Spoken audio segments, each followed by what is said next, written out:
Apologies. We'll be started very shortly. We're just following up on Georgina, our Met Service meteorologist location. She is coming in, but may have been slightly held up.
Kia ora koutou. Good afternoon. Thank you for your patience. Welcome to this afternoon's 2 p.m. stand-up, Monday the 13th of February. I had it pointed out to me that yesterday I got the day wrong, and I must just say that 18 days into a response, sometimes the days can sort of blur into each other a wee bit. Hopefully we've got the right day today.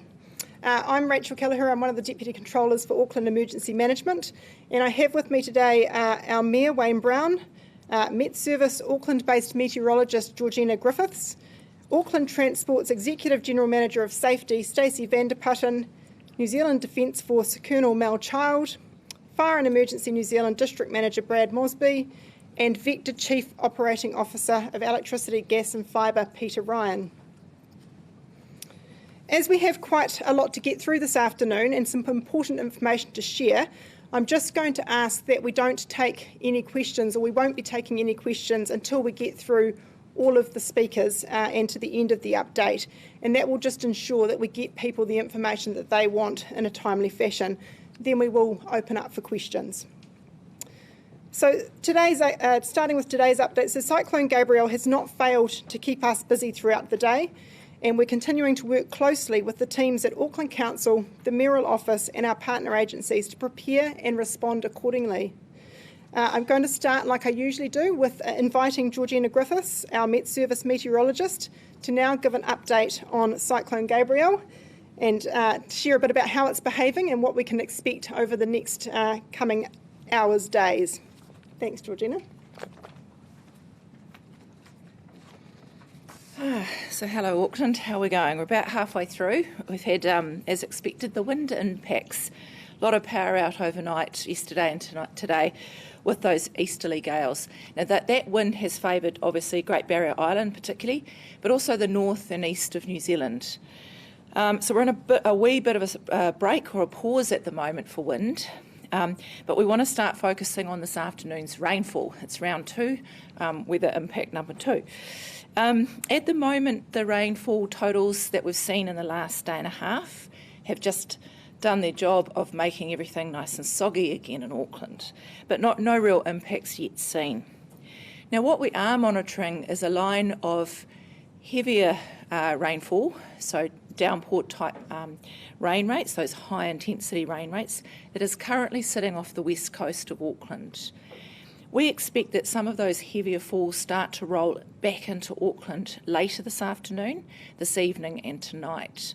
And that is why we still have a red heavy rain warning in force. Now, we do not expect everyone to see the high intensity falls. It will be parts of Auckland or pockets of Auckland likely to see those heavier totals, heavier rain rates. If you see some heavier rain rates, Auckland, unfortunately, because we're so saturated, we would expect to see some localised impacts, flooding or slips. Particularly the slips, I think exacerbating the slips is something that, given our saturated region, we expect to see. But not everyone will see it, and if you wake up tomorrow and the rain is stopped, which we're looking forward to, and you haven't had those flooding or slip impacts, well done. But just remember, some parts of Auckland may not be as lucky as you were. For everybody, though, we expect the wind to come back and from a different direction. So we're in a wee bit of a pause now as the wind is turning. I will note that Great Barrier Island may not see any pause because they're very close to Cyclone Gabrielle right now. It's expected to track very close to the island, just east of the island tonight. So Barrier's in for a hard night, but the rest of Auckland, it's about the wind, the southwest gales returning overnight and tomorrow. And I think parts of Auckland that have not yet seen damaging or challenging wind conditions are likely to see a period of severe southwest gales tomorrow. Lastly, I will touch on the 2 a.m. High tide that's coming in overnight. A storm surge is still likely for eastern Auckland, parts of the east coast, but given that Gabrielle is just east of the barrier, these effects are slightly lesser than what I was expecting yesterday. I would say that it is still eyes on at around 2 a.m. high tide, because that is when we will, if we were to see impacts from coastal inundation or more likely swell and waves helping bring that high tide up and over, that is when we will see it. We have lower confidence on the impacts of that coastal storm surge, and while we might be able to pin down the timing, it is a marginal one, and we will expect to, act prepared, hope for the best. Thank you. Thanks, Georgina. I'd now like to invite our Mayor Wayne Brown to say a few words. Thank you, Mayor. Thanks, Rach. Right, thanks, Rachel, and good afternoon, everybody. The next 24 hours will be challenging for all Aucklanders, and we've just heard the latest forecast. Please pay attention to it and remember things can be worse than expected. Continue to keep an eye on those who are around you and support in your neighbourhoods and communities where you live. The Auckland Council, its government agencies and the military continue to respond to those who need help and support. They're working at full capacity. Please be patient if you have to wait for assistance. The staff at the Emergency Management Centres have been on the job for several days and nights now, and I can't thank them enough for their huge effort. Please stay calm. Panicking will only add to danger and uncertainty, making it harder to get through the next 36 hours. As long as it's safe, stay at home. You'll be notified when the danger is past and it's safe to go out, and the best and most up-to-date information continues to be at the websites that Rachel will detail, aem.org.nz. If your home's flooded, you must evacuate immediately. If you've got nowhere to go to the nearest evacuation centre, and if you cannot evacuate and life is at risk, call 111. The Prime Minister, Mr Hipkins, has assured me that the government will help and support the people of Auckland to get through the storm and beyond. It's going to be a hard night and a very difficult week, and for many the recovery will be long. But together Aucklanders are strong. By supporting each other, we will get through the cyclone and stay safe, Aucklanders. Now, I know that she said we're going to have no questions until the end, but I can take two, but I've got to go off to a drainage solution where my engineering expertise has been called upon, so I do have to buzz off to one, so I'll take two if anyone's got them, otherwise I'm off to do drains. Mr Mayor, can you explain what expertise you'll be taking to the drainage experts? Well, I'm an engineer and in this field, and you'll recall at Christchurch I led one of the teams of inspectors and everything else. So this is the repairs and upgrades and the avoidings of these things is my background.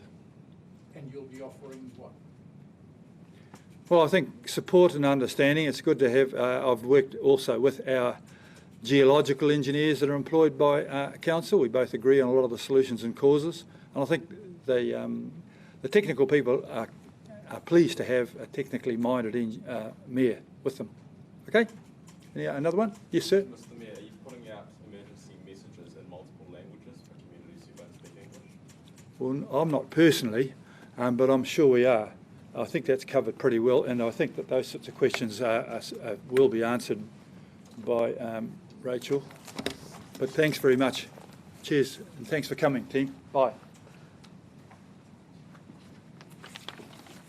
I can perhaps touch on that question a little bit later on when we get to the end of the briefing. So as you've heard, we expect the impacts of Cyclone Gabrielle to get, unfortunately, a wee bit worse before they get better, and it's not the time to be complacent. We're not quite out of the woods yet.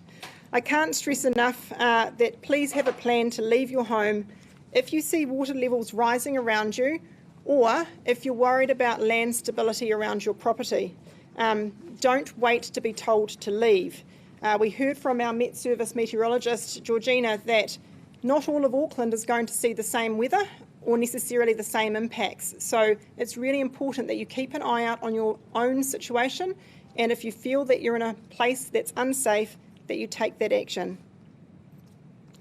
If you live close to low-lying areas but on higher ground, you may like to offer your friends and neighbours a place to stay so that they can have a better night's sleep. Let's come together and look out for one another.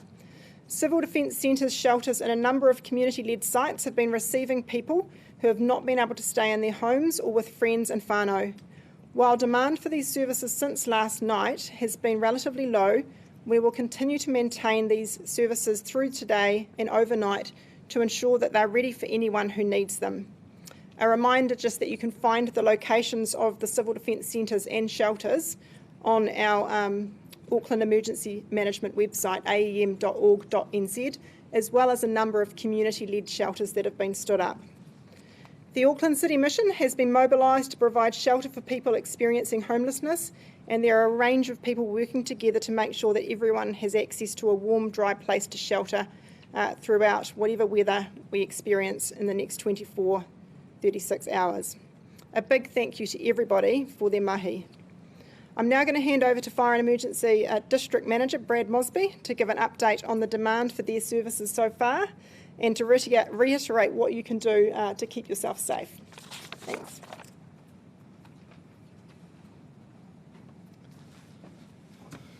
Kia ora koutou katoa, Brad Mosby, District Manager for Fire and Emergency New Zealand. And I'm here to share information about Fire and Emergency New Zealand's response across the top of the North Island, which is still the main area of impact from the impacts of Cyclone Gabrielle. Just want to reiterate again that our priority, number one priority, is the safety and well-being of our first responders. So we're giving them all the resources they need to get out into our communities and do the work to keep our communities safe.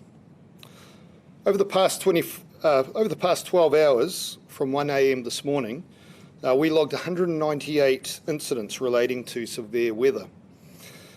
So specifically, that was 91 incidents in Northland related to the weather, 62 in Auckland, 35 in Waikato, and that's mostly in the Coromandel area. A smaller number of calls have been received in the Bay of Plenty and Hawke's Bay. So most of these calls that we have been responding to are related to wind damage, roofs lifting, trees blowing onto power lines and blocking roads, and a small number of trees that have fallen on buildings. We are starting to see more calls related to surface flooding as the rain intensifies. Our crews in Northland will be helping evacuate the low-lying areas of Whangarei in support of Northland Emergency Management and Police this afternoon as the high tide approaches the city basin.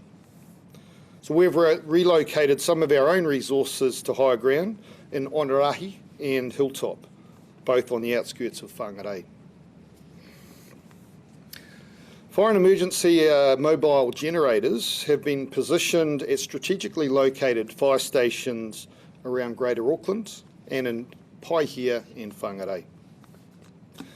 We are setting up sectors in Tamaki Makaurau, and this includes Papatoetoe, Auckland City, Silverdale and West Harbour fire stations. These will also act as staging areas for other emergency services, including Surf Life Saving, Police and St John. We've also been in touch with Great Barrier Island, where we have a senior member of our fire and emergency team there to provide us any situational awareness as the storm progresses over there. I want to give confidence to our communities that Fire and Emergency has the capability to respond across Auckland and in all regions that are affected by the storm. Our crews and our communication centre staff are ready. Our Regional Coordination Centre is fully activated, and that is being mirrored in other regions and nationally. We are working in close liaison with our emergency service partners, with emergency management in each region, and as well as the New Zealand Defence Force.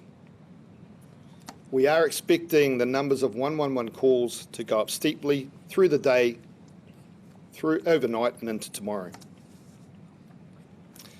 So an important information for our community and a message is, please help us get to the people who need us the most. Only call 111 if life is at risk.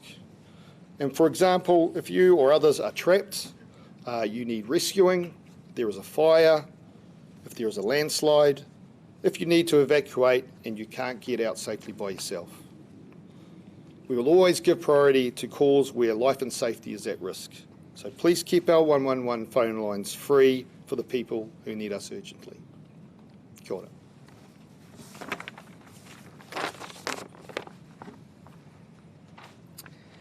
I'm now going to hand over to Peter Ryan from Vector, who's going to give an update on the power situation. And I just wanted to note too, of course, within Tamaki Makaurau, we also have Counties Energy, and we don't have a representative from them here today, but they are also out on the ground with crews responding to outages at a number of sites.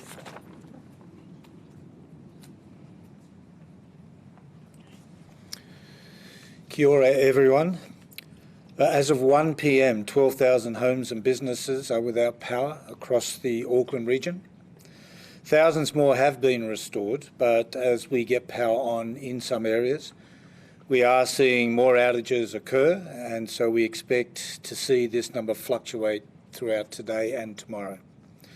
At this stage, we are seeing most of the damage affecting communities north of Ariwa. Our crews and control room teams have put in a huge effort to restore power where it is safe to do so, and a massive effort will continue today and tomorrow, as the worst of the weather is due to hit the region later today. Our thoughts go out to those who have been impacted by the event so far across the Upper North Island. For Auckland customers without power, we understand its frustration, it's frustrating, and we thank you for your patience. Our teams are doing their best to get to you as quickly and as safely as we can, and they are highly motivated to get customers back up and running. We've already seen the impact Cyclone Gabrielle is having on Northland, the far north, Coromandel and counties, and want to reassure customers that we have been preparing for this since the initial warnings began and have plenty of crews available to respond. We are dealing with conditions that are extremely challenging following the bad weather throughout January, where saturated soils are leading to trees coming down easily in high winds. The teams in the field are facing difficult conditions, which means some of our repair work may take longer than usual. For example, near Warkworth, we needed to organise an excavator to reach 4 damaged poles that our trucks are unable to get close to. In other areas, strong winds have delayed our crews carrying out aerial work because it is too dangerous for them to go up in their bucket trucks. The safety of our crews and local communities is absolutely paramount to us. We are communicating with customers through a range of channels, including directly, social media and, of course, media. We know it's extremely difficult to be without power, especially when it is for an extended period of time. Given the unknowns of the conditions ahead of us, we want customers to be prepared for the potential of extended outages. So please be assured that we are doing everything we safely can to help. We encourage anyone with welfare needs to contact Civil Defence directly, and we are in touch regularly with the Civil Defence teams. Finally, please remember to stay well clear of fallen power lines or damaged electrical equipment and to treat them as live at all times. If you or someone in your household is using medical equipment that relies on electricity, let your retailer know, for example, Mercury, Genesis, Contact, if you lose power. If there is an immediate health threat, please contact your health provider or call 111. Thank you.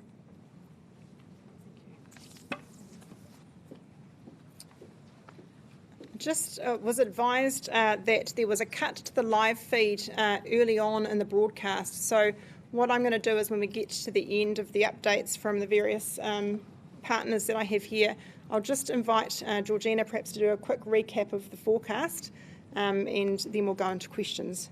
I'd now like to bring up Colonel Mel Childs. So Colonel Mel Childs is from the New Zealand Defence Force Task Force group. She's the commander and is here with us today to just share a bit of information about the work that New Zealand Defence Force has been doing alongside us.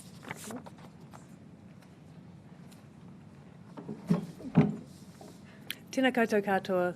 The New Zealand Defence Force has been working alongside North Island Regional Emergency Management in preparation to respond to Cyclone Gabrielle. We have approximately 150 personnel and a mix of different types of vehicles positioned ready to respond across the Northland, Auckland, Waikato and Bay of Plenty regions. Over the past week, the Defence Force personnel have been out in Auckland communities helping remove flood-damaged waste from the streets, and we've surged additional personnel to assist with this task over the last few days ahead of the forecasted weather. In the past 24 hours, our personnel have been assisting in the establishment of the civil defence centres and shelters across Auckland, delivering more than 50 pallets of emergency supplies, things like blankets, sleeping bags, warm clothes and mattresses. We also have New Zealand Defence Force liaison officers at all of the Auckland Civil Defence Centres. Your Defence Force is ready to respond in partnership with the lead emergency management agencies, so please take heed of the advice of those agencies. And kia tūpato. Stay safe.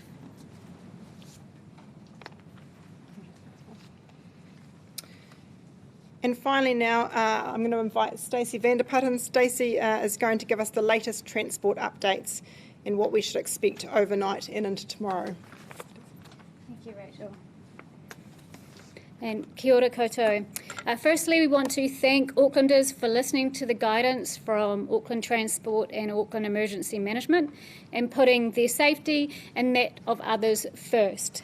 This morning we saw significant lower traffic volumes across our roads, so probably about 50% of the usual volumes that we would see on a Monday. We're continuing to ask Aucklanders to stay home, of course, and keep off the roads unless there is an absolute urgent need in order to travel. The most up-to-date information is available on our website at at.govt.nz. Our team are updating that in real time as new information comes to hand and changes are made to the network. Some key points about the transport network today.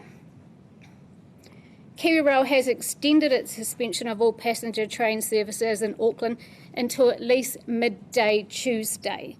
In terms of that, we are currently working and putting rail replacement buses on an hourly frequency across the network from 3 p.m. today. That's in the final stages of being finalised. There is a number of bus replacements already in process on those planned rail network renewal works we already had running, and they are on the Newmarket to Otahuhu line and on the Onehunga line that are already currently in play. We do encourage people, particularly those that work in our essential services that need to get to work on time, to look at the options available to them through the AT mobile app, because with an hour frequency there may be other bus options for you that are more usable. Scheduled bus services are running. There may be some delays and detours and cancellations across the network depending on the evolving weather conditions. For schools which are open today, we do have bus services running and we will be prioritising that through tomorrow morning as well. So in terms of ferries ferry services are significantly disrupted by current weather conditions, with some limited services running at the moment, with cancellations in place for Gulf Harbour, Pine Harbour and the Rakino services. All ferry services will be finishing early tonight, as conditions are expected to worsen on the Waitemata Harbour. For example, the last ferry for Devonport tonight will be 5 p.m, so we do encourage anybody that's planning to take ferries to make sure you go to the website and check when those last sailings are. In terms of roads and areas to avoid, please keep a lookout for debris and fallen trees on the road, and always drive to the conditions if you are needing to be out there. And please avoid coastal roads today because of the high risk presented by the storm surges. We also ask Aucklanders to be prepared for road closures. Specific areas, again, to avoid if flooding should occur are the Wairau Valley, Tamaki Drive, Fanshawe Street around Victoria Park, and Fred Thomas Drive. There are many more, and they're listed out on our website. As we have said previously, in terms of be prepared for this event, we've had a lot of people out and about on our network making sure things are well prepared in those existing flood damaged areas from the weeks past. We have a lot of people on standby ready in order to be able to help in terms of cleaning up slips and helping with flood damage as the situation evolves. We encourage the public, of course, to respect those current road closures and the signage and detours that are in place. They are there for your safety. And so just reiterating that for all that real-time travel information, go to at.govt.nz. There is a banner at the top of the page that will link everybody to the right information that's constantly updated by the team. Thank you and stay safe. Thanks, Stacey. So as Stacey explained, we're asking people to avoid any non-essential travel. However, if you are an essential worker working in areas such as healthcare, it's important that you are guided by your employer. Our community needs essential services to be maintained, and workers in essential services should come to work as directed by their employers if it's safe for them to do so. Our health services in Metro Auckland area are running business as usual, and people should attend appointments unless they are contacted to advise of a delay. And just one last thing from me, please do not put any further flood damaged items or rubbish bins out on the curbside for collection today or tomorrow. These can become hazardous during periods of heavy rain and winds, and collections have been paused for today and tomorrow. If you see your neighbours putting their bins out, or if their bin is already out, then please let them know, or perhaps help them out by pulling them back in. I'd just like to conclude by thanking all of the members of the media who have been working incredibly hard to keep our communities informed. We really appreciate those efforts, and we need your help as well. You all play a key role in keeping people safe, so thank you to you. I'm now going to just get Georgina back up again to just give a quick overview of the weather for those that might have missed it earlier in the broadcast, and then we'll open up for questions. Round two. I'll try and take it slowly and from the top because I'm not sure where we cut out. Okay, so Cyclone Gabrielle, very deep low. She looks really beautiful on the satellite picture, but she does pack a punch. Central pressures are really low, very, very deep low, and it is forecast, and it's behaving quite well, and forecast to slide just past to the east of Great Barrier Island tonight and heading towards East Cape tomorrow. Now, as expected in Auckland, wind was our top problem, and it was. We had a lot of power outages, as you've heard.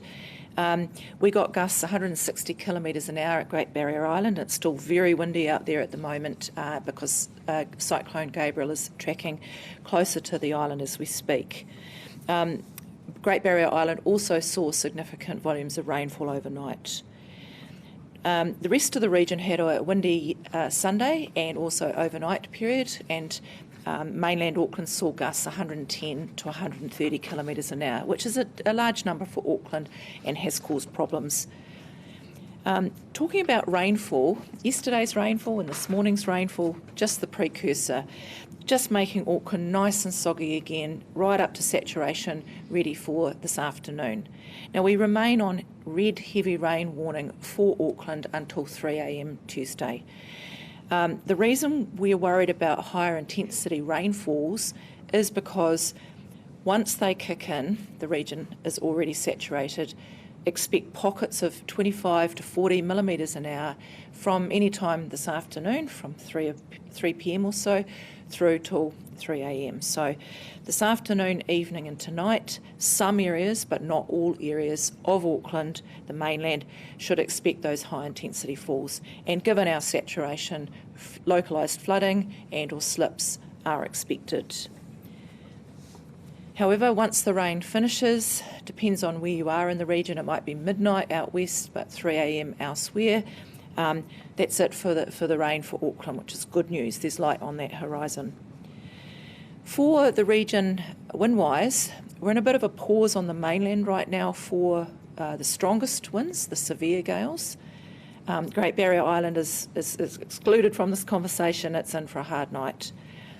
Once the winds turn southwesterly, all of Auckland will blow, and we remain on red wind warning for Auckland through until midnight tomorrow, midnight Tuesday. And that's because once those southwest gales kick in tomorrow morning, overnight and tomorrow morning, depends where you are when you first see that wind, they'll continue across the bulk of Tuesday for mainland Auckland. Gusts 100 to 120 kilometres an hour, widespread. Most people will see high winds tomorrow. And of course, the people that have not yet seen those high winds or had damage from high wind, just remember you are likely to see it tomorrow. The winds turn from east through south and it's going to go southwest. Auckland really likes to blow from the southwest, so I'd expect if you haven't had wind damage yet, you probably will see something tomorrow. Lastly, I just draw your attention to the 2 a.m. high tide, which lines up with about a half a metre storm surge for eastern coastline of Auckland. Now, because Cyclone Gabrielle is further east, just east of Great Barrier, it is a marginal event for saltwater coastal inundation, but we've got extremely large waves coming in our northeastern coastline, 5 to 8 metres currently. And it's a significant central pressure, so we're looking at really low pressures around the time of that high tide at 2 a.m. So if you live in the low-lying parts of Waiheke Island, eastern bays, around the Firth Thames, Honua coastline, and possibly Tamaki Drive, Koe, St Heliers, around there, just be mindful that 2 a.m. is the risk period for a really elevated sea level, well above what is forecast. So wind-wise, out of the woods late tomorrow night. Rain-wise, out of the woods, hopefully around midnight to 3 a.m, depending on when you live, coming up. So we've got 12 more hours, guys. Thanks. Thanks, Georgina. And so just to sum up, a key message from us really is to keep an eye on the weather around you and the circumstances specific to your property. If you're concerned at all about surface waters rising, if you can see any evidence of land changes, you're hearing unusual noises in and around your house, things, if you see any sort of internal cracking, please make sure you take the necessary steps to get yourself to a safe place. Some people may prefer to actually do that proactively and get perhaps a more restful night staying with friends and whānau. And just a reminder that our civil defence centres and shelters, all of the information for those as well as community-led ones are available on our aem.org.nz website, and they will be open overnight and into tomorrow to support anyone that might need it. But key message, don't wait for someone to move you on if you think that there is a risk to your safety. Please take those steps to get to a safe place. Thank you, everyone. Stay safe, and ngā mihi nui. We'll now take some questions. People have got one. So I've been speaking to a few people in Kerikeri region, for example, that have their houses damaged yesterday and trees falling onto it. And one of the things they say that's common is they're not sure where to look for help in the area. And they haven't been having this contact with civil defence and the emergency service up there. What are the best way for them to contact? I think the best way for any person to look to get information around their particular region in times of emergency is to look to their local civil defence group's website and social media channels. So, in the Auckland situation, that's the Auckland Emergency Management website, but of course Northland, our neighbouring Waikato and Bay of Plenty regions also have similar places that people can get that information. Nationally also, of course, our national civil defence channels as well getready.org is another great resource people can tap into. What's your advice on saying people need to bring in bins and not put flood damage items out right now? Quite a lot of people have, a lot of items outside of their houses right now. Is the advice to bring that stuff in, or just leave as is? Look, I think we need to be realistic that some of that material wouldn't be easy for people to bring back in. So what I would be asking is that people, if they have got stuff out on curbside, check it and make sure that anything that is likely to be lifted up in wind and moved around because it's perhaps lighter in weight, that they take the steps to bring that either back onto their property or to secure it in some way. Yeah. Rachel, with Great Barrier Island, does the island have all the resources it needs to cope with anything that could happen, or is there a point, what can't it cope with? Well, Great Barrier Island, of course, the residents there are incredibly resilient and have an amazing culture of supporting each other. We have a civil defence plan for the island, and we have staff working on that island to support any response activities that are needed, including working alongside other partner agencies such as the Department of Conservation. At the moment, we've worked on making sure that there's been adequate provision across to the island ahead of this potential inclement weather, and we're keeping in contact. And as you heard from FENZ, they also have people on the ground. So all of the partner agencies are reaching in to make sure that they've got the support that they need. Georgina spoke about the localised flooding, and I know that we've had some areas that were specifically hard hit last time in the floods. Are we likely to see those areas hit again, or is it different areas? Do you know anything about that? I might hand that one to Georgina. She might be able to be a bit more specific about that or not. Yeah, that's a great question. If you've been flooded before, will it be you this time? Not necessarily. So unfortunately, it's a little bit like confetti. Where are the pockets of the heaviest, highest intensity rainfalls in the next 12 hours or so? Really difficult to determine, even looking at the radar, it's pretty spotty. So pockets of these, and we're not able to refine it to which suburbs. Thank you. And I guess just, off that, really highlights the need for regional messaging around the range of issues that we might experience over the next couple of hours, because it's not necessarily one that we can hone down into one particular area. You did ask a question earlier about our reach out to culturally and linguistically diverse communities. So we have been doing that in a range of ways, including producing information, fact sheets and content for online, as well as hard copy in different languages. And we also have within our Emergency Coordination Centre specific liaison officers that work directly with those communities, a lot of faith-based groups and other parts of our diverse community to make sure that they're getting information in different ways. And a number of them have got their own support structures in place for this event as well. This is perhaps a question for Peter Ryan, if that's okay. I was just wondering, with people experiencing power outages right now and perhaps more people overnight, do you know what, obviously there's going to be a lot to do to get people back with power, right? So are you able to tell Aucklanders how long they can expect to wait after the actual weather event? It's really, really difficult for us to be precise about that because the situations vary so considerably. We have some people to the north in the more rural parts of our network where access to the area of damage is difficult. So, for example, in the Field or the Warkworth example I gave earlier. I think the most important thing to remember is we have mobilised the full resources we have available to us, and we have crews that are, especially in our control centre, that will be working throughout tonight to identify problems. And we will continue to communicate to customers as soon as we have estimated restoration times so that we can help those people in those difficult situations to manage their own life. How many crews specifically? Did you know the number, or how many crews have you got responding? Well, again, that varies because we're able to call on crews from other areas, although we have to be respectful of what is happening to our colleagues north and south of us. So whilst I don't have the number of crews precisely, there are hundreds of people in the field right now working on the vector network to identify problems and restore service. Questions for defence?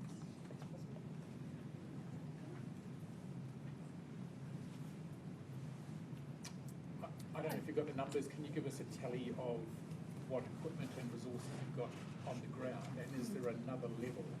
What's the next stage if things get even worse that you can? Yes, I can give you approximate numbers of what we've got in different regions. So in Whangarei we've got 7 people and 3 what we call Unimog vehicles, heavy vehicles.